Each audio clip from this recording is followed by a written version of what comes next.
કાલ ભૈરવે રક્ષક દેવ છે. એકાદશી રુદ્રમાં કાલ ભૈરવનું એક આગવું મહત્વ છે. કારતક વદ આઠમ એટલે કાલાષ્ટમી, જેને આપણે કાલ ભૈરવ જયંતિ તરીકે ઉજવીએ છીએ.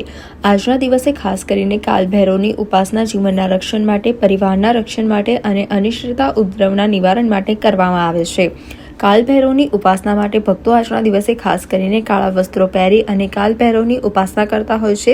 સામાન્ય ભક્તો આજના દિવસે કાળા અડદ, સુખડી અને સરસવનું તેલ કાલ ભૈરવને અર્પણ કરતા હોય છે.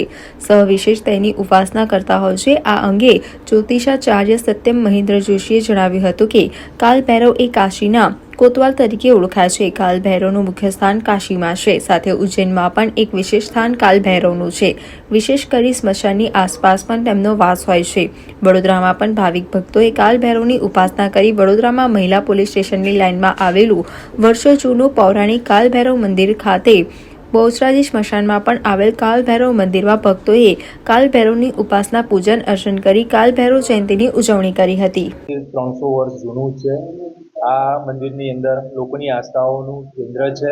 અહીં દર અમાસે યજ્ઞ કરવામાં આવે છે અને યજ્ઞમાં લાભ લેવા માટે તમામ ભક્તજનોને મફત આનો લાભ આપવામાં આવે છે. અહીં અમુક માણસો જે કંઈ માનતા માને છે, જે ભક્તોની જે કોઈ માનતા હોય છે, જે 5 અમાસ ભરે છે, એની બધી મનોકામનાઓ પૂર્ણ થાય છે. અહીં આવનાર તમામ ભક્તોના દુઃખ દૂર થાય છે. અહીં લોકોને એક ભૈરવ દાદાનું આ જે 300 વર્ષ જૂનું જે મંદિર છે તે સમગ્ર બરોડાવાસીઓ માટે આસ્થાનું કેન્દ્ર બની ગયું છે. આ મંદિર સરસિયા તળાવની આગળ ફતેપુરા જોડે આ મંદિર આવેલું છે.